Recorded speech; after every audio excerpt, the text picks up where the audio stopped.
This is the review of the MXL Revelation Original. This is a tube mic that takes a EF86 tube. I currently have swapped that tube out for a Telefunken tube, and it just gets better and better. It originally comes with a EF86 electro harmonics tube, which is also really good out of the box. That electro harmonics is going to give you a very modern, clean sound, very three-dimensional. The Telefunken is very three-dimensional too. Where the Telefunken differs to me is kind of the softness. It kind of takes the transients and just softens anything that's sharp. You know, your T's and your P's gets a little softer, and it just makes it a bit more round. The characteristics of this microphone is smooth. That's how I would describe it. Very smooth, sonically full, and it's going to cut into that mix very well. It's going to cut through the track. I do not use heavy EQ on this microphone at all.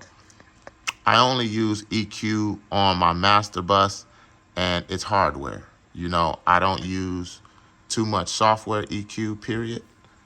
And if I do, it has to be acoustic audio, something from Nebula 4 or Nebula 3, something like that. This microphone, like I said, is very high-rank microphone. The likelihood of you finding one is very slim. Most people that get it do not get rid of it. They keep it. This microphone MSRP is probably around $1,500. On the streets, if you can find one, it's probably going to be $1,000 or so. You might be able to get it anywhere from $800 to $1,200. Anything less than that, you're winning. And this is the Revelation Original. This is not to be mistaken for the Revelation 2, which is a much cheaper microphone. I've never used it. That one also has good reviews. I've never used it. I've used the original Revelation, and if I had to guess, I wouldn't say the Revelation 2 is as good, because I just don't see why they would make it a third of the price of the original one. I don't see how you could make it just as good and only charge $4.99 for it.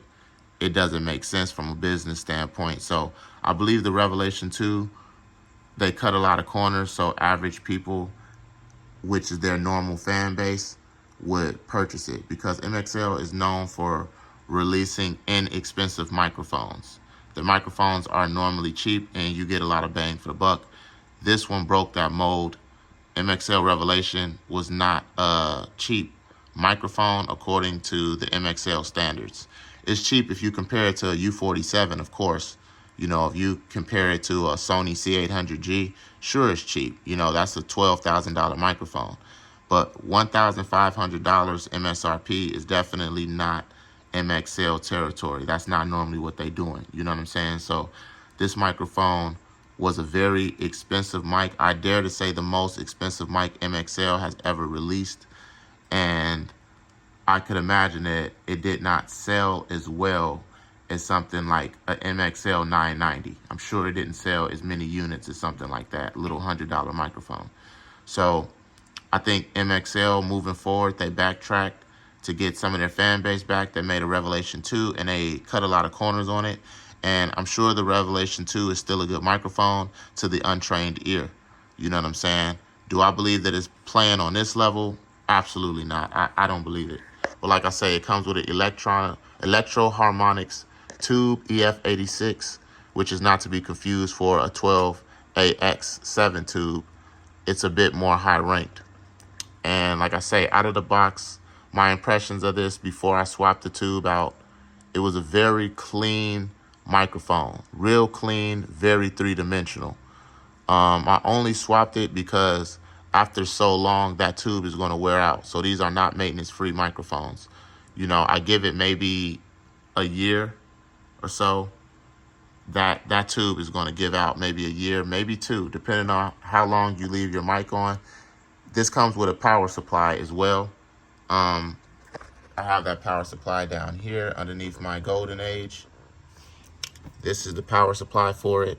And on that power supply, you have 9 different patterns. So you could switch it from cardio, hypercardioid, I call it cardio, hypercardioid, cardioid, figure 8.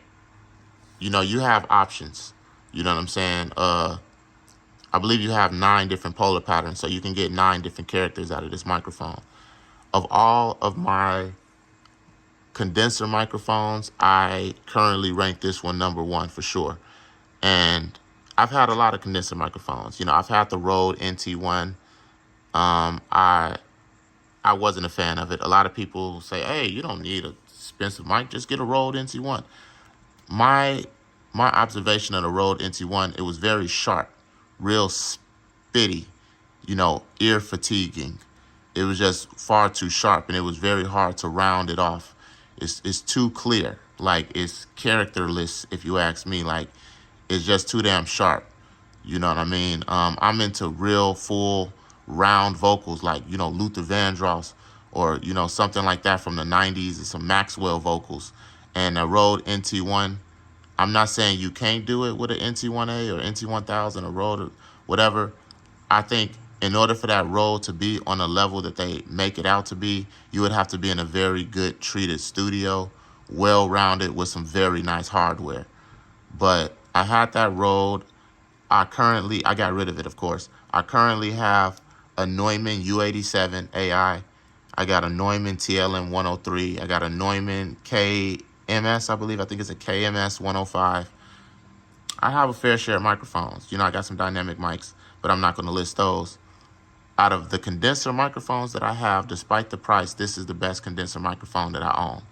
I do rank it over a Neuman u87. In my opinion, it is better than a u87 at less than half the price. Because that u87 is like $36.99. All said and done, you're probably going to be out of $3,800 for that shipped to the door. This, you're going to be out of 15 or so, 1550, maybe 1600, but not really, because like I said, you can't find this microphone. You can't just buy one. It's people that get this mic, they keep this mic and they don't get rid of it. And MXL only released so many, so it's pretty much like a collector's item now. So like I said, you could probably find this microphone anywhere from $800 to $1,200. If you can find one, go for it. Like I said, it is superior to a u87 in my opinion. The sound is deeper, fuller, more round, you know, especially after switching that tube to a Telefunken. You know, the S's and the T's are just more rounded. And this microphone has very good sound without doing any EQ. Sounds great without equalizing it. As a matter of fact, I only use hardware equalizing, and that's on my master bus only. My vocals, I do not put any equalizing on it when I'm using this particular microphone. I don't EQ it. Certain microphones, I got to pull stuff back because it's too spitty, it's too sharp. This one, it has a nice amount of air, a nice amount of low end. I'm not too sharp. My S's and T's are not doing too much, and it's really good on plosives as well. So this mic is serious. You know, if you search YouTube, this mic has been in shootouts with Neuman U47s, and it held its own. I'm not saying it is better than the U47. I wouldn't go that far. But what I will go as far as to say is, if you're trying to play on a world stage, on a radio, and, you know, you're trying to really compete and you're on a certain type of budget, this mic would not be a bottleneck. If you can't do it, it's not because of this microphone. It might be because of your marketing or something like that. You're not paying enough in marketing ads to get that song popping and get that song to the right people. Or your mix is dull. It's going to be something else. It's not going to be this microphone. This microphone right here is not going to hold you back. Very good microphone. I have absolutely no cons about this microphone. After owning it for 4 going on 5 years, I have absolutely not one con about it. You know, you could take maybe a con as being you're going to have to switch those tubes. You know, those tubes going to last a year, maybe 2. You're going to have to switch the tube. Other than that, this has been a review on the MXL Revelation original, not the 2. If you guys want to know anything else about my gear, if you want me to do a review on the Neuman, if you want to do a review on my hardware equalizer, or anything else, my hardware reverb, my wedge, I got a couple of them, or anything else, just let me know. I'm signing out, guys.